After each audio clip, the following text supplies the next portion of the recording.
Welcome to the Reformed Media Review. My name is Camden Busey. I am in Grayslake, Illinois in studio, and we have our trusty sidekick. Maybe I'm the sidekick, I think, these days.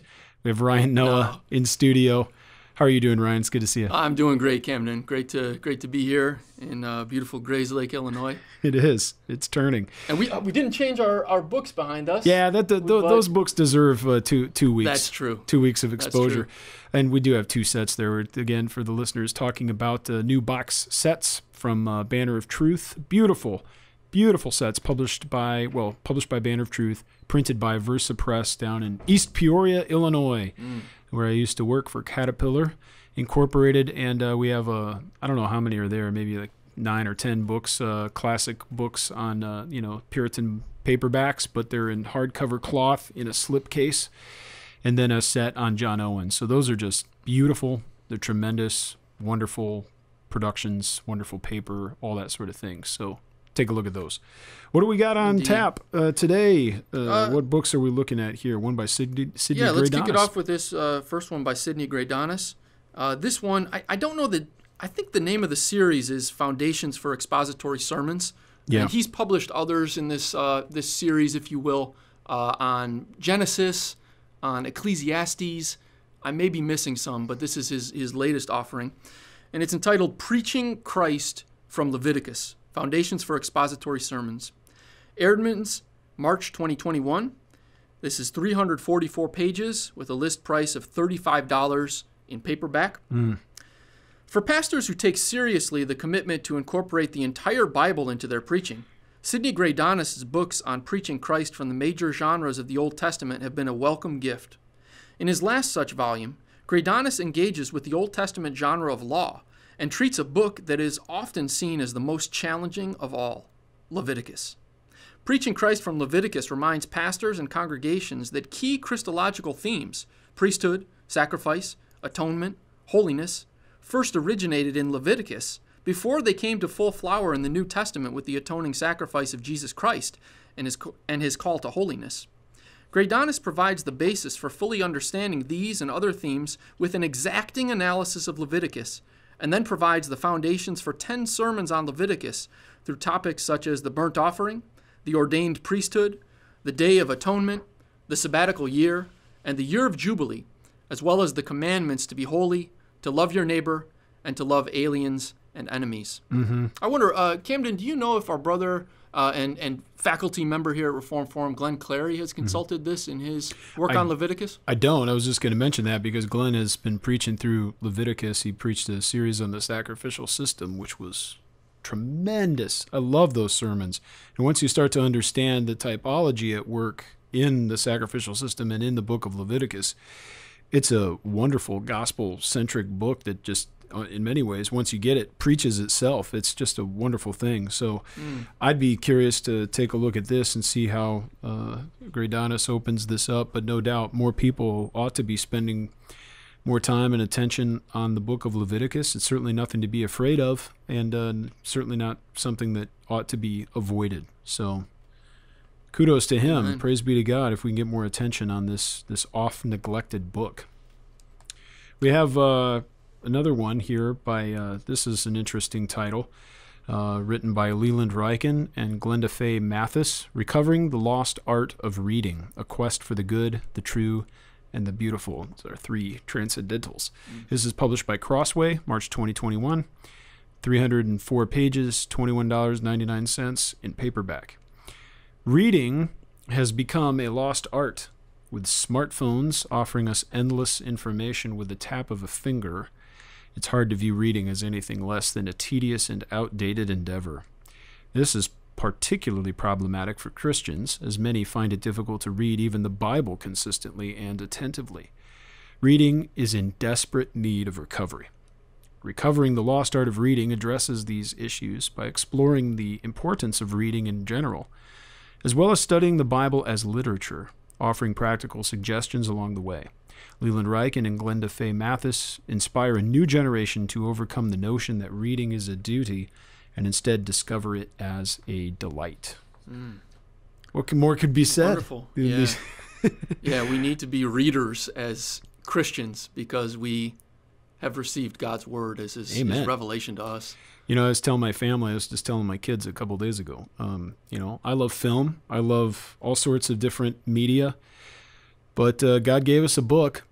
I mean, he gave us scrolls, and then they're turned into a codex, but people know what I mean. And there's a reason for that. And my son, this is what prompted this, but my son Miles, he turned to me and he goes, "Don't you think books are the greatest technology ever?" And I was like, "Wow, that's profound." I know, and he's not one to sit around reading so that much. That's like an endorsement on the back of this book.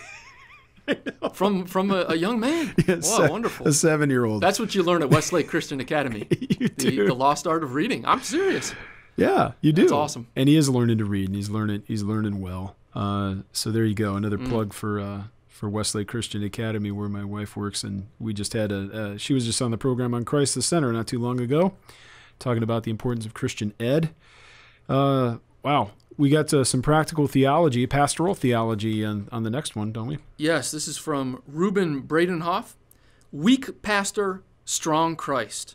Developing a Christ-Shaped Gospel Ministry. This is from Reformation Heritage Books, March 2021. 144 pages, list price of $14 in paperback. The second letter to the Corinthians is a touchstone for pastors seeking advice on effective ministry. It's a revealing window into the tumult of Paul's relationship with this congregation that shows Paul's concern for the spiritual welfare of a local church. Although he loved the Corinthians dearly and labored for them intensely, their relationship was marked by the tensions and challenges that are acutely familiar to church leaders today. Unclear expectations, comparison to other pastors, criticisms of ministry style, vocational stresses, disputes over money, and more. Reuben Bredenhof expertly unpacks these complexities and reveals Paul's vision for Christ-shaped gospel ministry, a vision that can help you too. Mm-hmm. Sounds immensely useful for the local pastor. Yeah. There's a lot that... And even for members of the congregation on how we might pray for our pastors and love our pastors and be sensitive to their needs as we seek to serve them as well in the Lord. Amen.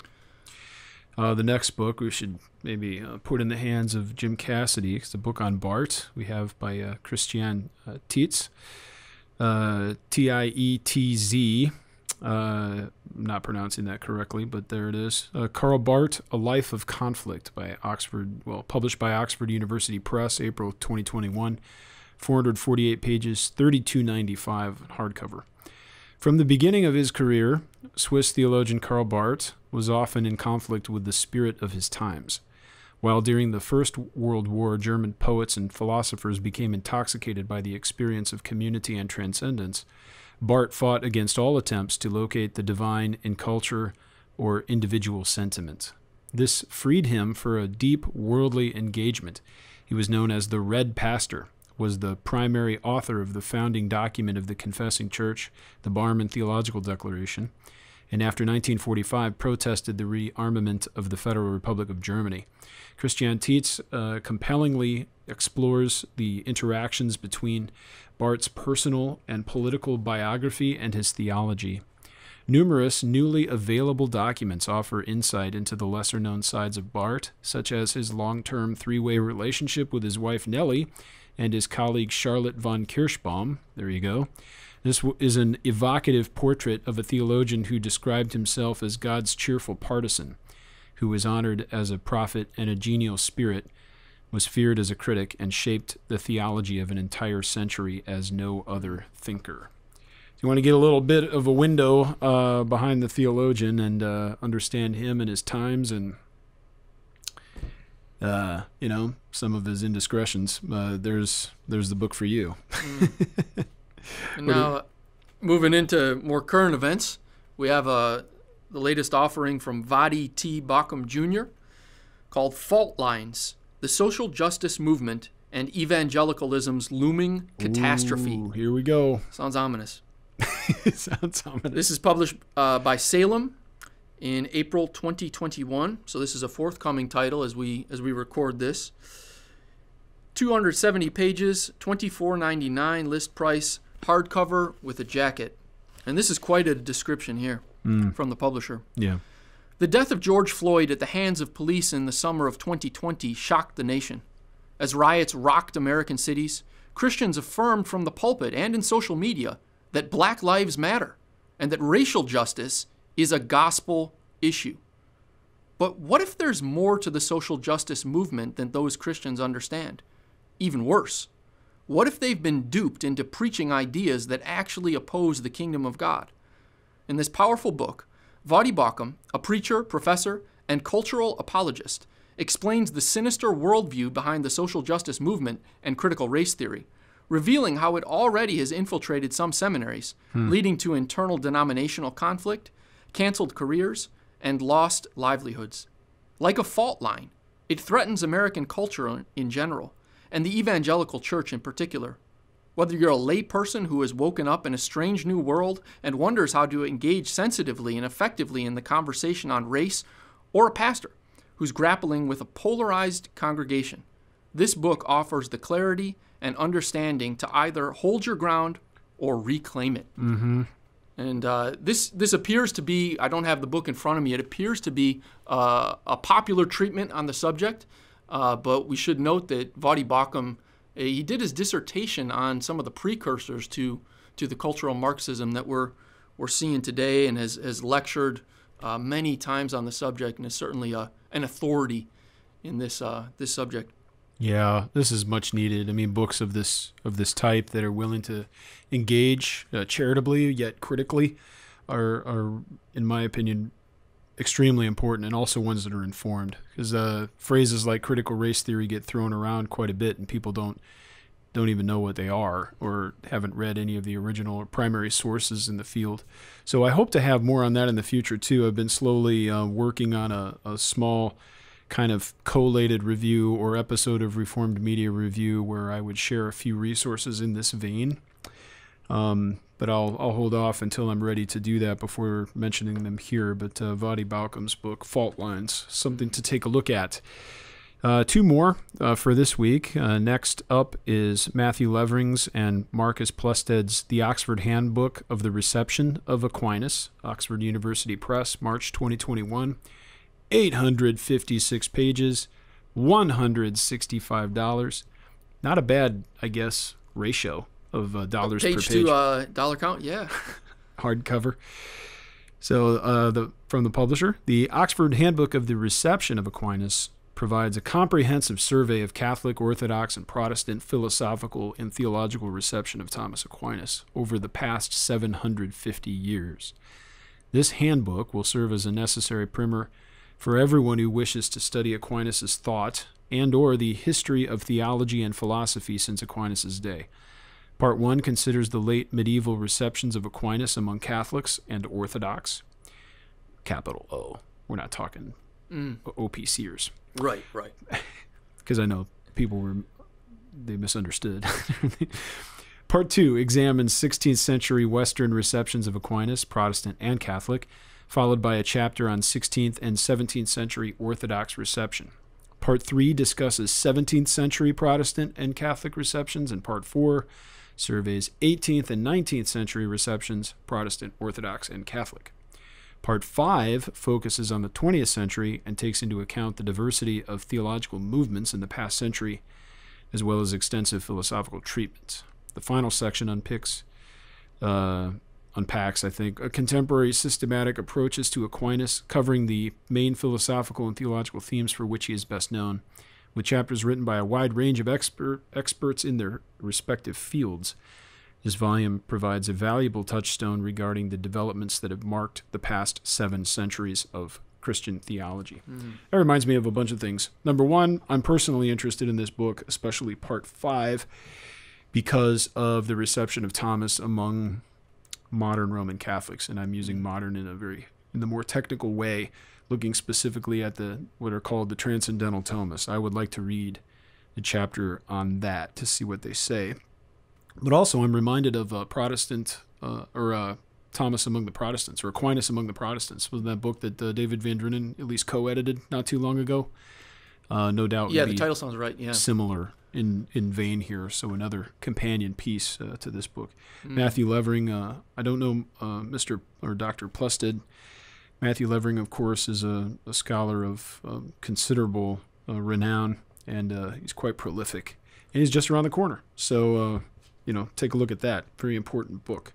Last up, one that's people have been waiting for some time, at least for a couple of years. I remember hearing about it in the works, and now it's out from Crossway. We have Stephen J. Nichols, R.C. Sproul, A Life. This is published by Crossway in March 2021. 400 pages, $34.99 in a hardcover format with the dust jacket. In this book, Stephen J. Nichols offers an in-depth look at Sproul's life and ministry, his childhood, his formative seminary. Hey-o. That is the most common, what do you call that, slip of the tongue. I do it. I've heard dozens of people do it. It's lamentable. Lamentable. There's some clever French word for that. What's that phenomenon? I don't know. J'en sais rien. I don't know. Yeah, I'm not sure about that. Let's see. Where was I? Let me start again. In this book, Stephen J. Nichols offers an in-depth look at Sproul's life and ministry, his childhood, his formative seminary education, his marriage and partnership with his beloved wife, Vesta, his influence on broader American evangelicalism, and his many friendships with key figures such as James Montgomery Boyce, John MacArthur, John Piper, J.I. Packer, and Chuck Colson. This biography details the profound impact Sproul had on the lives of many during his lifetime and highlights the various ways his legacy continues to influence countless pastors and students worldwide. Absolutely. And we would both be among the students influenced by R.C. Sproul. I know no from doubt. Your own testimony, if you will, of coming into Calvinism. I'm similar in that regard. Some of the first books that I received from an explicitly Reformed perspective were his Holiness of God and Chosen by God. Mm-hmm. And both of those just rocked me with the reality of God's majesty that I just was not attuned to. I was not revering. I was not fearing rightly in a love that. How does Murray put that? How does Murray define the fear of God? It involves love and affection. It's a tremendous quote, and I'm sorry to bring it up not knowing it. We'll dig it up. Somebody will write in with the info. If it weren't for the Lord working through R.C. Sproul, most likely we wouldn't be doing what we're doing right now. And I don't mean to impute whatever we're doing back to him, but I'm saying that he was our inspiration in many ways, and was so significant in the lives of so many people. But if you only know Dr. Sproul through, Ligonier videos during Sunday school or maybe a book or two, this would be a tremendous biography to read. I've begun reading it. I'm only about a chapter in, but Nichols is a great writer. I appreciate him and his service, and this will provide a window into the life of this man and how the Lord used him in this time for this service. And it's no doubt really tremendous and significant. So a great honor to have such a nice biography, but certainly it's deserving and well worth it. So Crossway's biography of R.C. Sproul, written by Stephen J. Nichols. That's it for this week. We'll dig down next time into some more books. We still have an ever-present list, and it seems to grow faster than we can address the titles on it. But we'll get there, and there's a lot to read, and it's worth your time. So watch less Netflix, read more books. Thanks for listening. And until next time, Tolo Lege, take up and read.